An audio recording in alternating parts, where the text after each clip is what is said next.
How's it going, everyone? Welcome back to Boylite Hobby Time. While browsing the D&D section at my local hobby store, I noticed this T-Rex.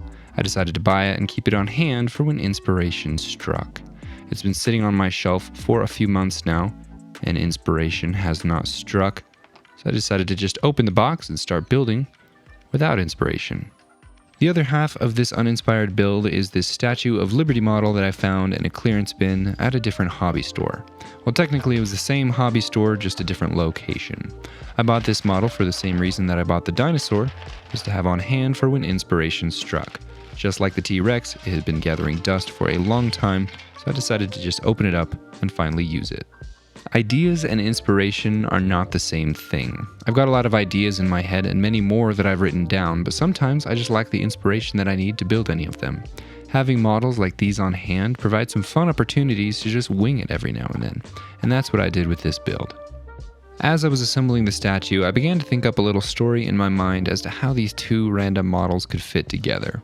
I thought to myself, what if the Statue of Liberty's purpose was actually to defend humanity against giant monsters, using her torch, which actually shot lightning, of course. I followed that line of thought and decided to cut off Lady Liberty's arm. I used a hobby saw to cut through the plastic and rotate the arm down toward the dinosaur. Because her arm was not supposed to be in this position, there was now a large hole in her shoulder, so I used some milliput, which is a 2-part epoxy, to fill the gap. Both parts are the same color with classic milliput, so you gotta work it real well to ensure that it hardens fully. I used the snake, twist, squish, repeat method, and that worked pretty well for me. I threw the putty on the shoulder and I used some sculpting tools to try and blend it into the fabric. I also filled some holes and other gaps in the model with the milliput while I was at it. After that, it was time to move on to the base.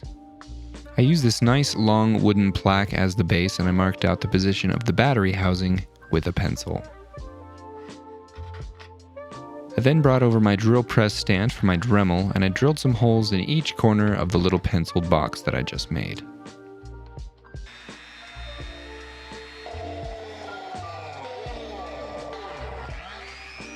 I then took the base outside and I cut from hole to hole with a jigsaw.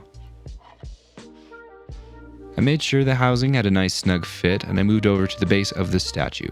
That's where I wanted to mount the switch. I drilled a little pilot hole with a pin vise and I carved the rest of it with an X-Acto knife. I then added a foam layer to the wooden base and I trimmed it down to match the profile of the top of the plaque.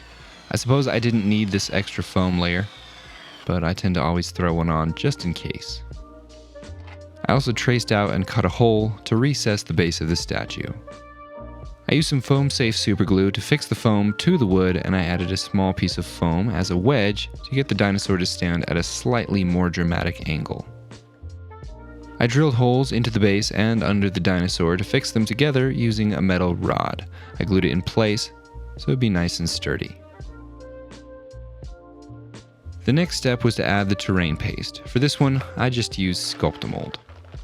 I didn't try to recreate the exact look of the terrain on Liberty Island because this isn't supposed to be the Statue of Liberty.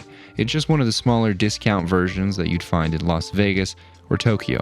You can tell that because of the size of the T-Rex.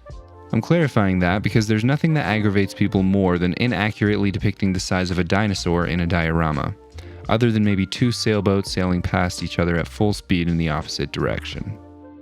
After that, I took my dinosaur outside to prime and I began the painting. If you enjoy dinosaurs and crafting content, be sure to go subscribe to Kayakasaurus.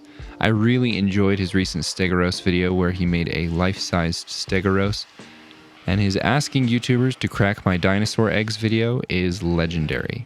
He's a funny creative guy with top-notch dino crafting content. Be sure to go check him out after you're done here. After doing most of the painting with the airbrush, I switched to a brush and I finished the details on the dinosaur. And then I took the base and the statue outside, primed those, and I began painting them. For the base of the Statue of Liberty, I used a sponge painting method that I saw Squidmar use for painting structures recently. I dabbed on my base color with a sponge, and then I went over the top with a lighter color from the airbrush. It's a super easy method, and I'm really happy with the result. In whatever random reality this little diorama is set in, dinosaurs roam the earth, I guess, as do giant worms and mosquitoes. I'm just making this up as I go. The Statue of Liberty and its global counterparts are defenders of humanity that are basically glorified bug zappers, ready to give intruders the old Sith lightning treatment should they have ill intent toward the persons or property of the city that the statue is defending. After the painting was all done, I decided to add some static grass. I used some static tack and a static grass applicator from Woodland Scenics. I was going to just add patches of grass here and there around the base, and before I knew it, the whole base was covered in grass. I don't know how that happened. Anyway, I used a sock and a vacuum to save the loose grass for future projects. I wanted the grass to have a little bit more color variety, so I painted a couple different tones of green on with the airbrush. And then it was time to figure out the electronics and wrap up this goofy diorama. I connected the batteries to the switch, and then I ran the positive and negative leads up through the base and into the statue. I ran a separate wire the opposite direction and connected it to my original wires so I could pull them back through. Once that was in place, I measured out the distance that the lightning would have to travel using a metal rod, which will also support the filaments. I drilled a hole in the dinosaur as an anchor point for the rod, and I trimmed it down to size. I soldered 2 long flexible filaments to one end of the rod, and then I braided them around each other and the rod to look like lightning. As you could probably tell, my wife does not ask me to braid her hair. I then soldered the other ends of the filaments to the power, and I insulated everything. And then I stuck the rod into the anchor hole in the dinosaur, and I glued the statue into position. The last thing to do was to paint the sides of the diorama with black 3.0, and after that, I called it good.